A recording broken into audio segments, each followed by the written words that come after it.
환경부에 따르면 우리나라 전체 폐기물 중 87%가량이 생활 폐기물 중엔 62%가량이 재활용되고 있다는데요.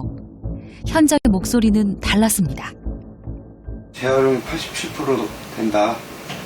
그건 말도 안 되는 소리예요. 말도 안 되는 소리. 네. 어떻게 87%가 돼요? 어떻게 87%가 돼요? 보셨잖아요. 자동으로 저 쓰레기가 그냥 내려가는 거 보셨잖아요.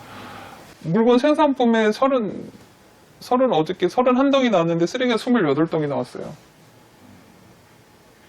매일매일 이거 기록하고 있어요. 그러니까 이게 지금 사람들은 재활용이 된다고 지금 분리수거를 하지만 안 되는 게 너무 많아요.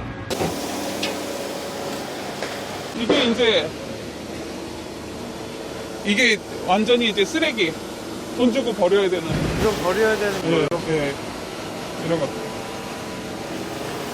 그러면 이렇게 물건이 들어오면 네네네. 재활용되는 거하고 버리는 양하고 어느 정도 돼요? 지금 60대 40 쓰레기가 저기 지금 쌓여있는 것들이 다 쓰레기예요.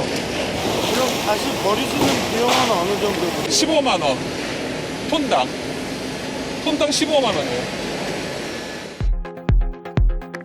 검수 과정을 통해 재활용품으로 인정받지 못한 제품들은 2차 폐기물로 분류돼 소각장 또는 매립지로 향하게 되는데요. 문제는 이 처리 비용은 선별장이 부담하고 있다는 겁니다. 폐기물이 늘어날수록 처리 비용도 늘고 있습니다. 그러니까 지금 가격이 페트가 3월달에 2월달에 350원 뭐 그랬던 게 250원. 그 다음에 지금 PP라는 가격이 떨어진 가격이 350원, 60원이었는데 지금 230원. P라는 가격이 530원 했던 게 지금 잘 받는 거예요. 잘 받는 경우도 300원. 이렇게 나오는 거예요. 저희가 7년 정도 됐는데 그 전에는 가격 좋을 때는 P가 850원, 뭐 PP가 한 650원, 뭐 페트가 한 400 얼마 이렇게 됐었대요. 근데 거기에 지금 반도 안 되는 가격이니까 반도 아니고 3분의 1도 안 돼요. 지금 가격이. 선별업체들 돈이 없어서 폐기물을 못 보내면은 폐기물법 관리한다고 저렇게 시에서 나와서 단속을 해요. 영업정지하고 막 이렇게 해요. 그러면은 저 쓰레기를 버리려면은 돈을 주고도 현금을 주고도 시멘트 회사에서 못 받는다 그래갖고 안 가져가요. 그러면은 단속은 걸리고 일할 공간은 없고 그러면 어떻게 하겠어요? 브로커들이 있는 거예요. 쓰레기산 만든 사람들.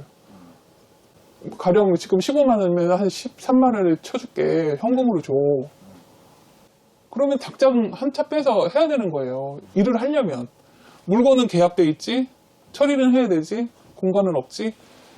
그런 유혹들이 되게 많아요. 직금도 하는 사람들이 있어서 연락이 와요. 그러면 내가 그거 소스 알아내라고 신고하겠다고 내가 막 이렇게 하는데 그게 돈이 되니까. 돈이 그냥 현금이에요. 로또예요, 말하자면은. 우리가 밥을 먹었으면 화장실 가서 내보내야 되는데 내보낼 데가 없어요. 그걸 아주 근본적이고 간단한 걸 해결해야 되는데 해결이 안 되니까 지금도 현장에서는 그런 사람들이 웅크리고 지금 일을 벌리고 있어요. 줄여야 돼요. 저 일회용기를 아무튼 줄여야 돼요. 재활용 자원순환의 빈틈을 파고든다는 불법 쓰레기 투기업자들. 그들을 2년째 밤낮으로 뒤쫓는 이가 있습니다.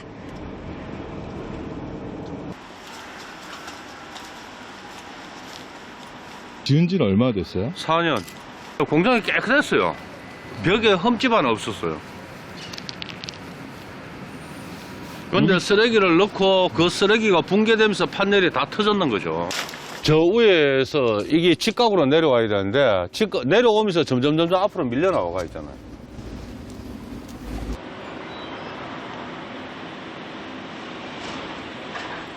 이곳에 쌓인 쓰레기의 양은 자그마치 9,000톤. 투기업자들이 버리고 간 쓰레기를 치워야 하는 공장주는 파산 위기에 놓였습니다. 톤당 30만 원 하면 9,000톤이니까 27억이죠. 그럼 업자들은 어느 정도? 이거를 투기할 당시에 업자들은 한 13억을 받았죠. 13억을 받아서 거기서 바지한테 주고 임대료 주고 경비 이래저래 다 뜨고 한 10억 정도 벌었다고 보면 되죠. 십수억의 이득을 챙기기 위해 누군가에게는 수십억의 빚더미를 짊어지게 만드는 것. 불법 투기가 악랄한 범죄인 이유입니다. 원자력 발전소에서 나왔는 서류 같은. 아, 원자력 발전소요? 전국에서 다 왔어요. 강원도에서도 오고 강릉 쪽에가 경기도 일대하고 이제 포대에 담겨 있는 쓰레기 같은 경우에는 저게 방적 회사에서 나오는 거예요. 방적이라는 회사가 있는데 거기서 환경으로 위탁을 했고 환경에서 달성군 에 있는 이라는 폐기물 업체가 있어요. 거기에 올바로 신고를 안 하고 그 업체로 불법 위탁을 했고 그 이라는 데에서 돈 하는 사람이 이쪽으로 투기를 했죠. 그거는 어떻게 알게 되죠? 그거를 제가 이제 이거 쓰레기를 계속 추적하다가 이제 밝혀내는 거죠. 개발업자로 살아온 그가 쓰레기를 추적하게 된 것은 우연한 계기에서 시작됐다고 합니다. 수년 전 자신이 다른 이에게 매도했던 땅을 우연히 둘러보다 공장을 가득 채운 쓰레기를 발견했다는데요. 19년도 5월 24일 날 현장을 발견했죠. 담장을 원체 높이 쌓아갖고 전혀 몰랐었어요. 구조물이 이제 임시로 해놨으니까 붕괴가 될 거 아닙니까? 쓰레기가 무너지면서 벽체가 이제 붕괴가 됐더라고요. 그래서 발견을 했는 거죠. 근데 제 고객이니까 이 범인만 잡아주면 저는 해결이 될 줄 알았어요. 근데 범인 다 잡고 이렇게 폐기물 치우겠다는 거 확약서 총책한테 받고 다 했어요. 근데 약속 이행이 전혀 안 되고 뭐 거짓말만 계속 하길래 이 확약서를 적고 가는 날 제가 따라가 봤어요. 도대체 어디 가는가 싶어가. 성주에서 땅을 파갖고 쓰레기를 묻고 있더라고요. 이 서류를 적으면서 그날 폐기물을 불법 투기를 하고 있는 거예요. 땅속에. 그런데 이런 피해자가 한둘이 아니었습니다. 가구 공장을 운영하다 작년 3월 경기 악화로 공장 부지를 임대 놓았다는 김민철 씨. 보시다시피 저희 공장이 대지 천평에 건물 700평인 공장인데 보시다시피 건물은 다 내려앉았고 지금 이제 온갖 폐기물들이 이렇게 다 쌓여 있습니다. 보증금 3천만 원에 월세 400만 원. 그러나 월세가 입금된 것은 단 2달. 연락이 두절된 임차인을 만나기 위해 공장을 찾았지만 그가 발견한 것은 쓰레기 더미뿐이었습니다.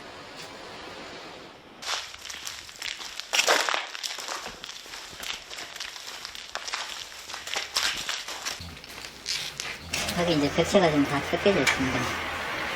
지금 보는 이 상태가 아니고 입구에서부터 들어올 수만큼 없을 만큼 지금 폐기물을 쌓아갖고 이 폐기물이 눌리면서 터져버리더라고요.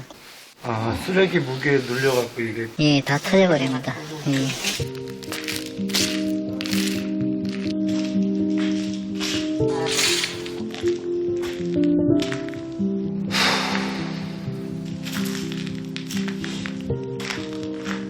이제 폐기물이 들어오고 한 1년 정도 놔두니까 이제 공장 전체가 다 썩어 들어가더라고요.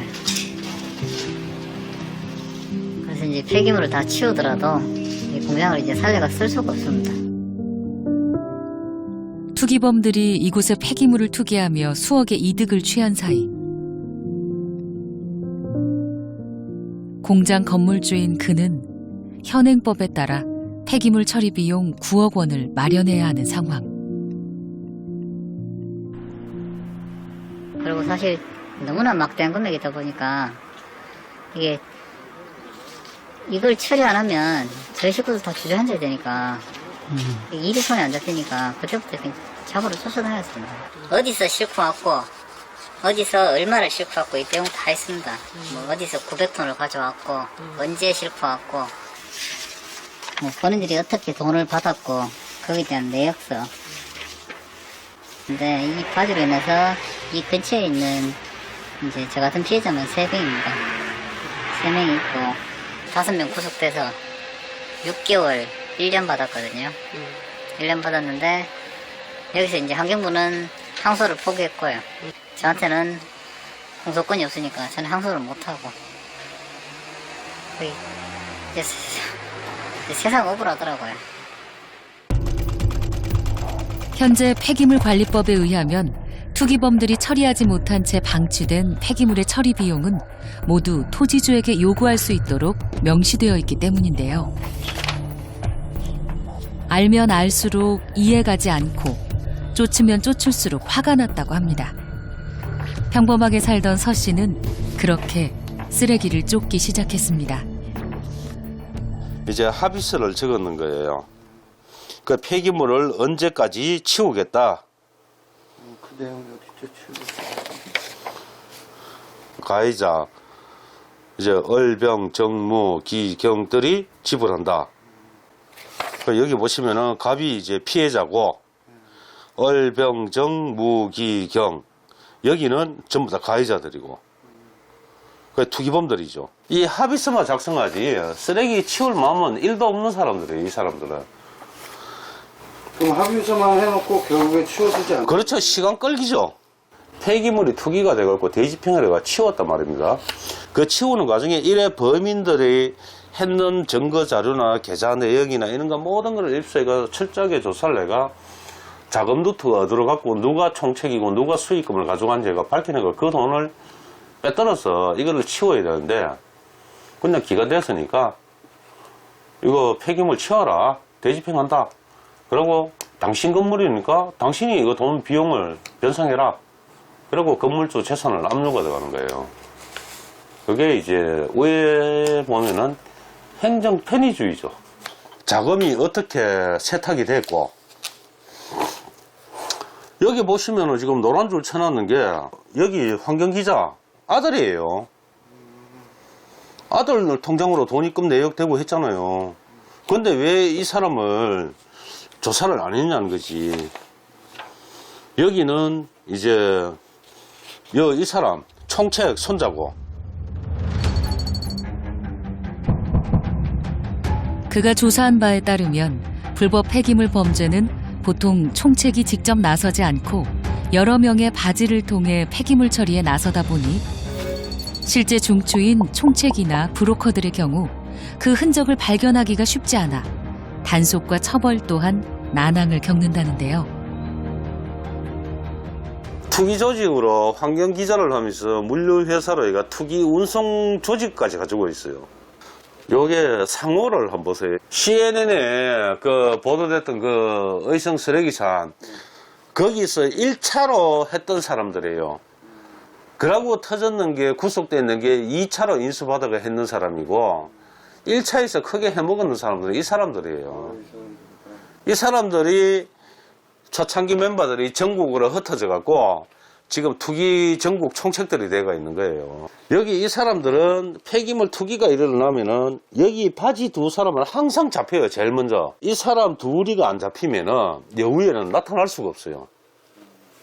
내 조직에 있는 사람 바지도 구속이 안 되고 적발도 안 되고 진짜 그림자 같이 이렇게 할 수가 있다는 거죠. 그만큼 법이 허술한 거예요. 이게.